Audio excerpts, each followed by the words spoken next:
Hello and welcome, ladies and gentlemen, to a new edition of the Daily Debate. In tonight's show, we will be focusing on the escalating situation within the Middle East region and Egypt's pivotal role in the region. We'll also be focusing on President Abdel Fattah al-Sisi taking part of the 33rd Arab Summit in Bahrain. We'll be following up on all the latest political developments taking place. And joining us here tonight in the studio to shed more light on this file is Ambassador Medhat Meligy, the former Assistant Foreign Minister. Your Excellency, thank you very much for joining us. Thank you for having me. Ladies and gentlemen, before we start our discussion with His Excellency the Ambassador, the main story making the news today is about President Abdel Fattah al-Sisi, who received the Board of Trustees of the Bibliotheca Alexandria, which includes a group of prominent Egyptian and international figures. Presidential spokesman Ahmed Fahmy said President al-Sisi stressed on the significance of the pivotal role played by the library in disseminating and deepening knowledge and science. This is in addition to encouraging research, reading and cultural work in a way that supports dialogue among civilizations, as well as broadening common understanding and coexistence among people. President al-Sisi reiterated that realizing the importance and richness of the human diversity and devoting the principles of citizenship are the basis for protecting the societal fabric. The head of state referred to the need for the library to complete Egypt's mission to form bridges among cultures and enhance peace and development.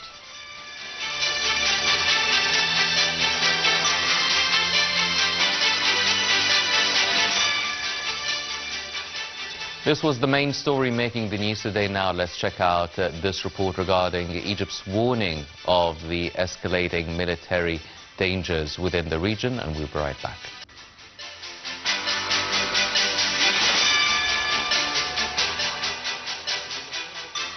Egypt has warned of the danger of military escalation in the region on multiple fronts, reiterating the vital need to defuse the current critical situation through an immediate and urgent ceasefire in Gaza Strip. President Fattah al-Sisi emphasized the necessity to enforce the delivery of humanitarian aid to mitigate the impact of the catastrophic humanitarian crisis in Gaza Strip. The President affirmed that Egypt would continue to support the people in Gaza, provide them with aid and work towards calming the situation. He stressed the significance of moving quickly towards a just and comprehensive settlement for the Palestinian cause, which is the central issue in the region, and the path towards achieving peace, security and stability. President al-Sisi has repeatedly voiced Egypt's rejection of any attempts to force Palestinians onto Egyptian territory and has warned that an Israeli attack on Rafah would violate peace treaty between Egypt and Israel. Egypt's role as a reliable mediator in the Israel-Hamas war has enhanced its influence in the region, and that the President will pursue policies over the next 6 years which have already proved effective in enhancing Egypt's international prestige while bringing economic benefits. Stability and security are the key words that have characterized al-Sisi's presidency since the beginning, and even more so now with 2 crises at Egypt's borders. As he took the oath for a third 6-year presidential term last month, President al-Sisi outlined the objectives of national work for his new term, encompassing politics, foreign affairs, economic reforms, social protection and urban development. President al-Sisi vowed to safeguard Egypt's national security amid the turbulent regional and global situation. The President pledged to continue strengthening well-balanced relations with all nations to allow Egypt to maintain its role in promoting global peace, security and development, vowing to deepen national dialogue and implement its recommendations to foster political and democratic participation. President al-Sisi emphasized his commitment to adopting strategies that maximize Egypt's economic resources, capabilities and resilience. He also vowed to work on achieving powerful and sustainable economic growth and enhancing the private sector's role as a mere partner in the development process. The President highlighted the state's commitment to increasing the agricultural and the production areas to achieve food security in Egypt and attract local and foreign investments. He noted that Egypt would prioritize local manufacturing programs to increase exports and boost foreign currency revenues, create millions of sustainable job opportunities. Furthermore, he stated that the state would embark on comprehensive institutional reforms to ensure financial discipline and achieve effective governance. This will be made possible by rationalizing public expenditure, enhancing public revenues, and moving forward with more sustainable paths for public debt.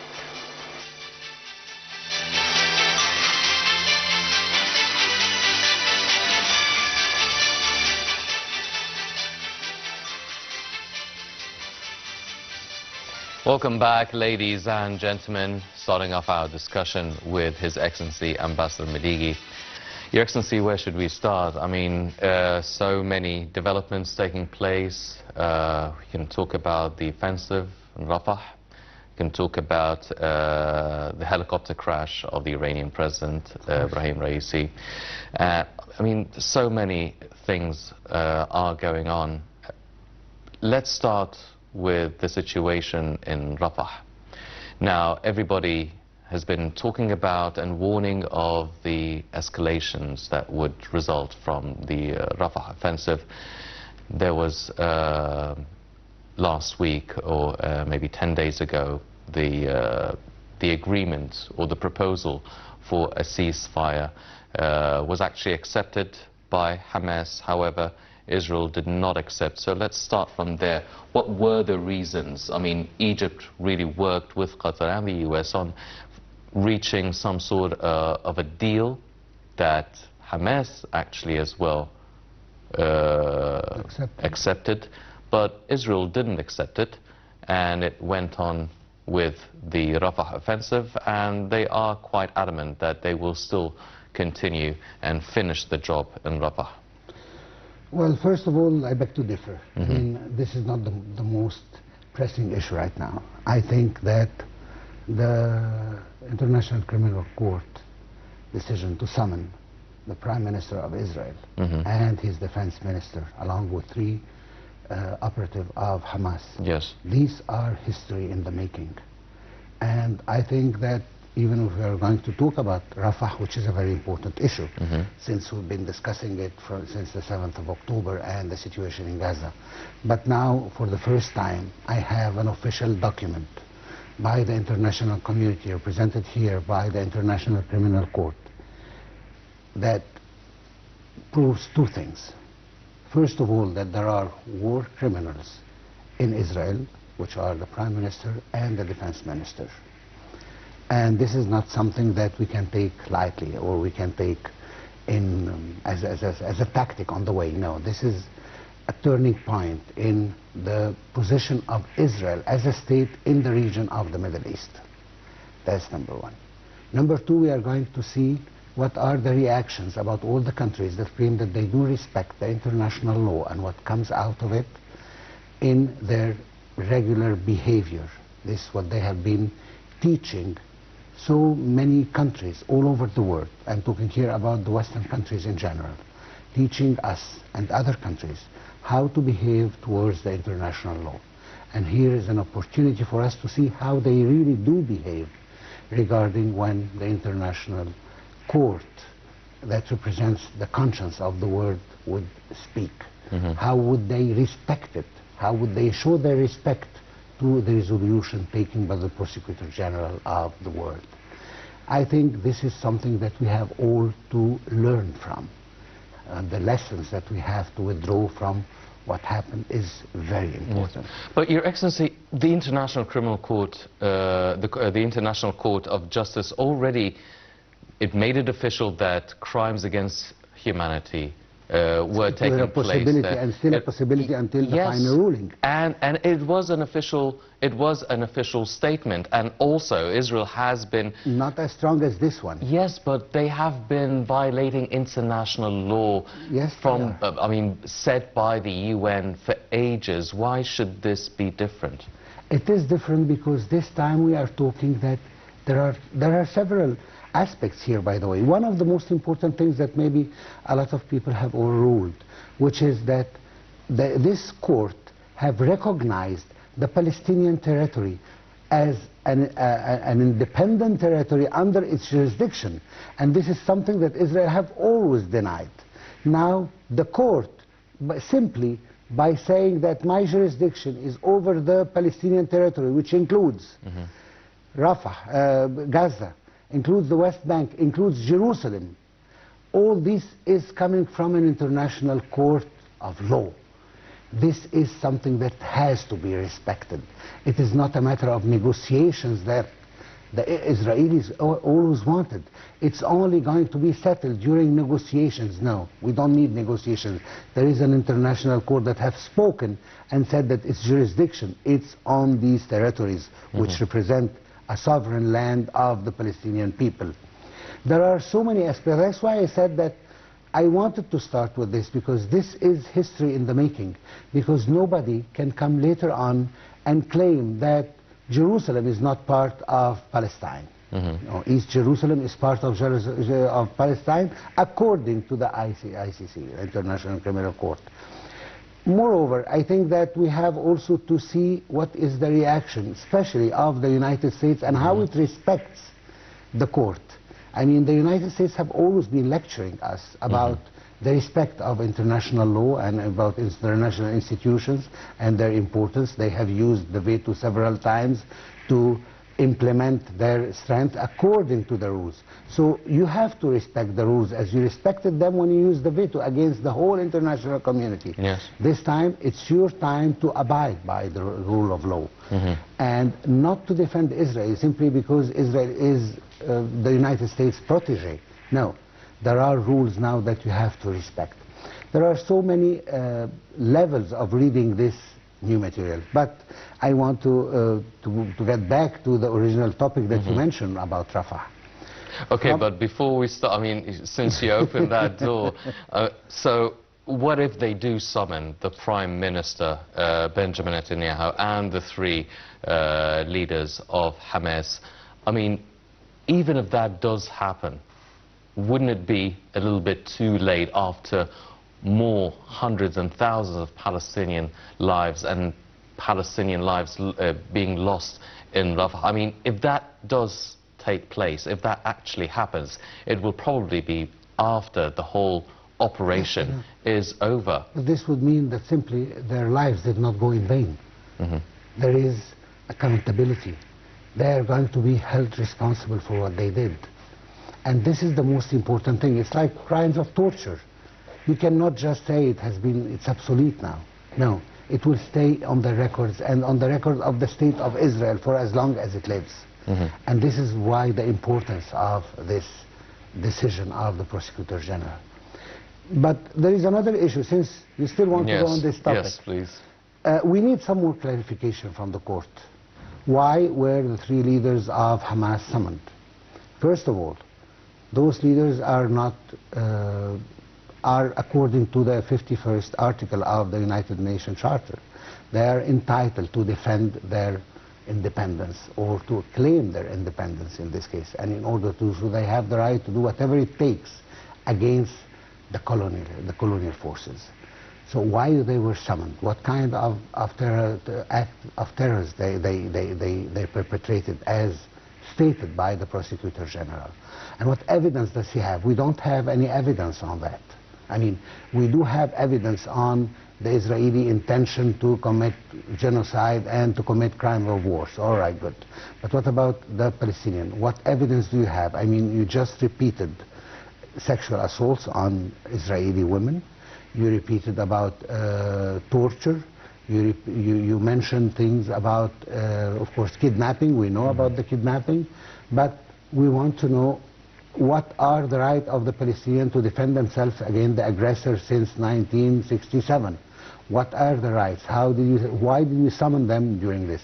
So I think we need more clarification. Not that I am against the rules, because I respect the rule of law. I respect the Prosecutor General of the ICC, but at the same time, I need to understand over which base did you summon the three leaders of Hamas, all right? Especially that if you are talking about the people who executed the orders, which are Mr. Deif and Mr. Sinwar. Mr. Haniya was in Qatar the whole time. So how is he implicated in this act? Just like the others too. there are many points that need to be clarified on this point. But having said that, we will still respect it. But I want just to say one thing, that we have to understand that these court orders will not be respected by Israel. I have to say this this was your question from the beginning. It will not be respected. But this will force over 130 countries signatory of the Rome Treaty regarding the ICC, that they cannot receive the Prime Minister of Israel or his Minister of Defense on their territory, because they are obliged by the rule of law to deliver them to the International Court. One final question regarding this issue now. If this does actually happen and they are summoned by the ICC, now could this have some sort of a direct opposite reaction? I mean, everybody is talking about a two-state solution, the 1967 borders. Would that make the Israeli administration adamant on not reaching any sort of deal for a two-state solution, since their leader is being summoned by the ICC? And you would still, I mean, places such as the Gaza Strip and Rafah, they will be ruled by force. The Israeli force, the Israeli occupation, they have that, the forceful upper hand on this region. Would that distance the prospect of a two-state solution then? Well, it was never close to be distant now. I mean, ever since the Oslo Accord until today, we've never seen any real Israeli leader who is approaching the two-state solution or trying to implement the two-state solution. It's from right to extreme right. And that chance of having a two-state solution never took the time to have a liftoff. Never, ever. We haven't seen. I mean, when were we close to a two-state solution? Never. Unfortunately, the only time when we heard about the two-state solution was, I mean, at the time of Arafat, when he was requested for an extreme compromises, and he couldn't accept on behalf of the Palestinian people, like the right of refugees, like withdrawing from Jerusalem, like to forget about the rights of return to the Palestinian refugees. All these things, he couldn't accept it. And yet they claim that he had the chance, but he blew it. I mean, sometimes when you put someone in a corner and you ask him, it's this or nothing, so he chose nothing. And then they say, well, you had the chance. So this is the idea in general, the idea that we were never close to be distant now. I think, of course, you are right. We are further away from a two-state solution. Let's not forget something, maybe one positive thing coming out of this from the Israeli point of view. The whole Israeli people right now are behind Benjamin Netanyahu. They are behind him heart and soul. They are behind him because they think that he has been mistreated, that he has been treated unfairly, and so on. This is not right, but this is the perception of the Israeli people. This is their country, and we have to understand their point of view, even if we do not agree on it. But I mean, if Benjamin Netanyahu was losing his credibility among the Israeli people 2 days ago, now he has, I think, a popularity that if he runs for prime minister once again now, he would win unanimously. That's the point that I want to see, because they are counting on, first of all, that the outrageous, and this shows you to a certain point the vision of the Israelis toward the Palestinian people. One of the major problems that they are facing, that how dare the Prosecutor General of the ICC to put in one word, in one sentence, the Prime Minister of Israel and his Defense Minister, along with 3 terrorists of Hamas. This is a serious problem for the Israeli people, because they consider themselves from another area as of the Hamas. And this shows how they treat really Palestinians and how they look at Palestinians. As many observers have said before, they don't see them as humans. And this is what facilitates what they can do as mass murder, as genocide, as all these war crimes that they are committing, because they don't see them as equals. So this is one thing. But now we have to understand that We are really further away, but at the same time we have an official statement from an international body saying that the Prime Minister of Israel has committed a crime. He is a criminal, unfortunately, according to this court, or according to this prosecutor. Your Excellency, now we go back to the situation in Rafah. They are going on with their ground offensive. They are in control of the Palestinian side of the Rafah border crossing. They're pointing the fingers, blaming the Egyptian authorities for halting or hindering the passage of the humanitarian aid into the Strip. Where do we go from here? Well, first of all, they want to provoke Egypt. And it's not the first time. Luckily, that we've seen this ever since this erupted the 7th of October. And there is a bunch of lies said about Egypt and how Egypt is hindering the humanitarian aid efforts and so on, although Egypt have been contributing to over 80% of the humanitarian aid. So how could we be the one putting obstacles in the way? Second, Egypt was not the one who 3 times destroyed the Palestinian side of the border so that the trucks cannot enter at the beginning of the war, if you remember. And Egypt entered by its own personnel and its own trucks to repair the road so that the trucks can go on. Egypt, in the first swap of prisoners, was the one who insisted that it will not execute this swap unless there is humanitarian aid who will enter along. So, I mean, the situation of Egypt has been proven for any light observer of the situation. But Israel always wants to blame someone else but itself about any atrocity that is taking place in Gaza. Having said that, the situation now is as follows. The United States, after rejecting in the beginning any assault on Rafah, have chosen a very diplomatic word to say no big assault or no grand assault on Rafah. And this is a word that is, it's quantitative. I mean, and it's very subjective. It's not an objective word that you can measure. So any operation that could lead, even if they are using weapons of mass destruction, according to the United States, could be considered as a small-scale war on Rafah. Yes. And this will permit Israel to continue with its plan as it wanted it, without being reprimanded from the United States, since this is not a big-scale operation. And this is what the United States have prohibited Israel from doing, which is a big-scale operation. But the reality is that it is the operation as Israel wants to do it. Yes. Israel, from the day one, they have said that we have 2 targets. The total elimination and destruction of Hamas, and second, the freeing all the prisoners. And even if they will kill them, it will be considered as a casualty of war. And we have warned in this show several times before that Israel is taking a very huge risk over its own hostages. But at the end of the day, they insist on entering Rafah. And they are continuing with their operation, slowly but surely, but they are still going on. Unfortunately, we are losing lives here. We have over, I think, over 500,000 who fled the area and went to other areas. And then maybe they will be targeting other areas, so they will have to come back to Rafah. And this game of the cat and the mouse will continue until they really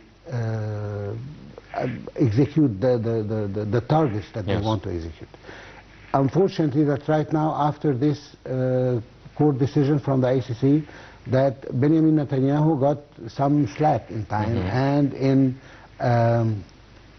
forgiveness, or let's say tolerance of the Israeli people. So he will go on a little bit further with his war until situation press once again. So it doesn't look actually that that a real pressure could be exerted on Israel, especially that the United States. I mean, if we've seen Mr. Biden's statement today regarding how preposterous these allegations are towards Israel, and you cannot and you should not compare Hamas terrorists to the Israeli Prime Minister. And once again, they are playing on this democratic state and the only democracy in the Middle East. I wonder what kind of democracy we are talking about, since we are having a court decision from the highest criminal court on people, not on countries, on states, issuing a warning towards the Prime Minister, and this is how they respect it or show their respect to it. And that's why I said at the beginning that we are going to learn from the United States and from Israel what does it mean to be a democracy and how to respect the international authorities. Your Excellency, now, before we start going on about other regional issues, one other thing, the unfortunate death of the Iranian President Ebrahim Raisi in the helicopter crash. Now, away from any conspiracy theory scenarios, and the Vice President has taken the interim duties, Mohammad Mukhbir. Now, do you feel, or can you foresee any change in the Iranian strategies? Do you think that the language will be different in any way? What does that mean to Iran? What does that mean to Israel and the conflict on Gaza? Well, of course, a new figure would definitely mean a new way of thinking and so on. But I think that the strategy of Iran will not change. Iran, when it took its responsibility to develop their nuclear power, and I'm not here talking about nuclear arsenal or nuclear weapon. I'm just talking about the nuclear power that a lot of countries are against them in doing this. This was a strategic decision from Iran. As they claim, they said that we have the right, like any other country, to obtain our right just like any other country in the world who has the right to do so. But of course, maybe there will be a difference in tactics. Maybe there will be a kind of rapprochement with the West in a certain way. And as you said, away from any conspiracy theory, because we wouldn't know after the fourth and fifth generation of warfare now. We don't know if this helicopter really crashed by accident or it was meant to be. We really don't know that because we are not aware of all the capacity and the capabilities of those warfares. But I'm talking about a simple accident like we've had before, accidents, similar accidents where presidents and heads of states and even high top-ranking military and so on who have passed away in those accidents. But what I'm talking about is that definitely there will be a state where the country is a little bit shaken because of the sudden death of the president. But they will resume, I think, according to the same plan. I don't believe that Iran will all of a sudden say that I am giving up all my nuclear hopes and dreams. This is away from things. But let's hope that any new figure that will take power, because even if the Prime Minister now, the Vice President will take power, this is a temporary thing until they run their elections and everything. But let's hope that the rapprochement that started with the rest of the country, especially in the Gulf area and in all the other countries in the Middle East, will resume, will continue, and that the soldiers that they have planted in many countries will calm down. And I'm talking here about their branch known as the Houthi in Yemen, or in Syria, or in Lebanon, Hezbollah, and other ramifications. This has to be quiet because this shows Iran as a country who wants to gain regional superpower over other countries that are also eager to have their peace of mind from the Iranian side. So let's have this rapprochement more. Raisi was quite a good leader. I cannot blame him for many things. Of course, there are things to be blamed, like in politics as usual. But in general, let's hope that the new era in Iran will bring more peace to the region and will contribute more to the peace in the Middle East. Hopefully so. Ladies and gentlemen, President Abdel Fattah al-Sisi participates in the 33rd Arab Summit taking place in Bahrain. Let's check out this report and we'll be right back.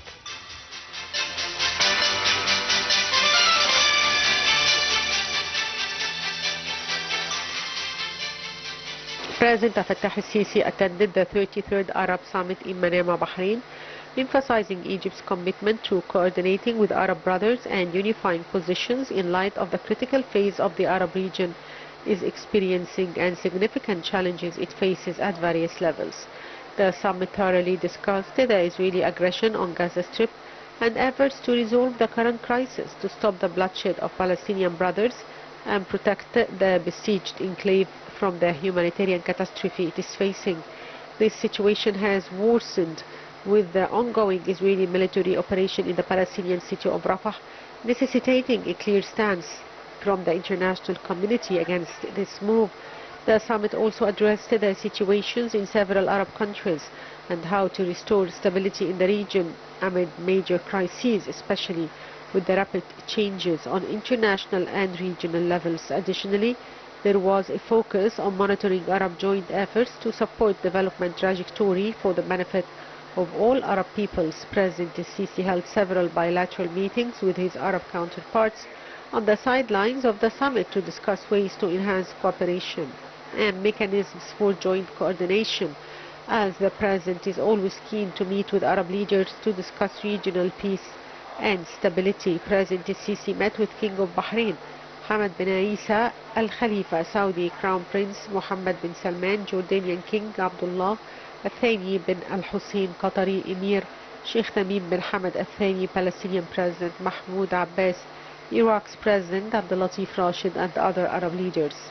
President Sisi said the summit convened as the region grapples with acute historical circumstances amid pressing challenges and complex crises that many countries in our region are facing, and the Israeli war against Palestinian people. This defining moment inevitably requires that all relevant parties make a decisive choice between two paths: the path of peace, stability and hope, or the one of chaos and destruction, which is fueled by the persistent military escalation in Gaza Strip. He added that the rights of tens of thousands of children of Palestine who are brutally killed or orphaned in Gaza stand as a perpetual sword that will forever pierce the conscience of humanity till justice is delivered through relevant mechanisms of international law. The President explained that this war would resonate in the history for ages to come as a testament to a devastating human tragedy. President Sisi said that as Egypt is heavily engaged with the brothers and friends in tireless pursuit and unyielding determination to save the Middle East from falling into deep crisis, they face the absence of a genuine international political will to end the occupation and address the root causes of the conflict through the two-state solution. He confirmed that Egypt is committed to its steadfast position both in words and actions in rejecting the liquidation of the Palestinian cause, the forced displacement or compulsory migration of Palestinians, as well as creation of conditions rendering Gaza uninhabitable with the aim of evacuating the land of Palestine from its people.